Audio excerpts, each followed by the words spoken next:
भारताचा कम्युनिस्ट पक्ष मार्क्सवादीचे 24वे सोलापूर जिल्हा अधिवेशन माकपचे पॉलिट ब्युरो सदस्य डॉक्टर अशोक ढवळे यांच्या प्रमुख उपस्थितीत पक्षाचे मध्यवर्ती कार्यालय दत्तनगर येथे पार पडले। या अधिवेशनाची सुरुवात ज्येष्ठ नेते माजी आमदार कॉम्रेड नरसय्या आडम मास्तर यांच्या हस्ते पक्षाचा लाल झेंडा फडकावून व शहीद स्तंभास अभिवादन करून करण्यात आले। या अधिवेशनाचे उद्घाटन पक्षाचे पॉलिट ब्युरो सदस्य डॉक्टर अशोक ढवळे यांनी केले। यावेळी बोलताना म्हणाले की भाजप आरएसएसने या देशात सातत्याने फूट पाडण्याचे काम केले आहे। धर्माच्या जातीच्या आधारावर निवडणुका लढवून सत्तेत आली आहे। कामगार शेतकरी धोरणे राबविणे, लोकशाही संविधान मूल्यांना पायदळी तोडवणे काम करत आहे। आंतरराष्ट्रीय राजकारणात मोठमोठे बदल सुरू आहेत, त्याचा फटका आपल्या देशाला देखील बसत आहे। डोनाल्ड ट्रम्प सत्तेत आल्यानंतर आयात धोरणात आमूलाग्र बदल केल्याने भारताला मोठा फटका बसणार आहे। असे असताना मोदी सरकारने मात्र डोनाल्ड ट्रम्पला पूरक धोरण राबविण्याचे पूर्वीपासून प्रयत्न केले आहेत।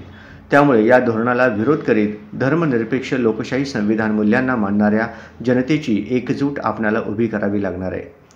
उद्घाटनानंतर जिल्हा सचिव ॲडव्होकेट एम.ए. शेख यांनी मागील 2 वर्षाचा कार्याचा अहवाल अधिवेशनासमोर मांडला। या अहवालावर अधिवेशनात उपस्थित प्रतिनिधी चर्चा केली व अहवालास मंजुरी दिली। त्यानंतर नूतन जिल्हा कमिटीचे गठन करण्यात आले। या अधिवेशनात माकपच्या नूतन जिल्हा सचिवपदी कॉम्रेड युसुफ शेख मेजर यांची एकमताने निवड करण्यात आली।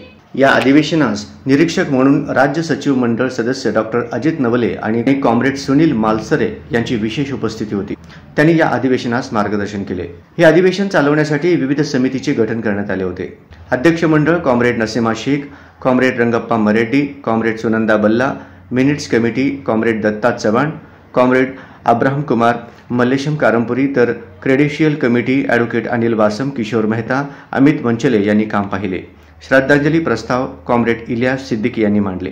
तसेच या अधिवेशनात विविध ठराव मांडण्यात आले। इंग्रजांचं राज्य काढून टाकलं ही काही कमी क्रांतिकारक घटना होती का? जनतेने उठावलं आणि इथे 4 हुतात्म्यांना फासावर चढवलं। तुम्हाला माहिती आहे ते 4 हुतात्मे, त्यांचे पुतळे आपण अनेकदा जातो। हा इतिहास सोलापूरने घडवला। त्याच वेळेला डॉक्टर द्वारकानाथ कोटणीस या सोलापूरचे सुपुत्र डॉक्टर असलेले चीनला गेले आणि चीनच्या क्रांतिकारी चळवळीला, तिथल्या कम्युनिस्ट पक्षाला त्या युद्धामध्ये संपूर्ण त्यांनी डॉक्टर म्हणून मदत केली। तिथेच ते वारले तरुण वयात, आजार होते। आणि आज तुम्हाला सांगतो, संबंध चीनची कम्युनिस्ट पार्टी आजही भारतामध्ये, तुम्हाला मोठं सांगतो, सोलापूर सोडलं बाकी भारत डॉक्टर द्वारकानाथ कोटणीसांना विसरलाय। आपण सर्वजण राजदिवस केला, आपण सत्य बघितलं की मास्तरांना शेवटचा निरोप आपल्याला द्यायचा आहे।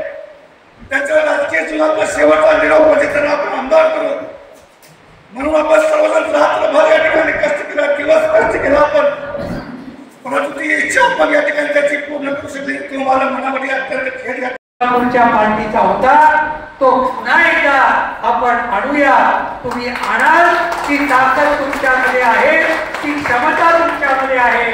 आपण हे करूया आणि पुन्हा एकदा महाराष्ट्राच्या अग्रभागी सोलापूर जिल्ह्याला आणूया, एवढंच आपल्याला आवाहन करतो आणि आपल्या या अधिवेशनाचं उद्घाटन झालं असं जाहीर करतो। धन्यवाद।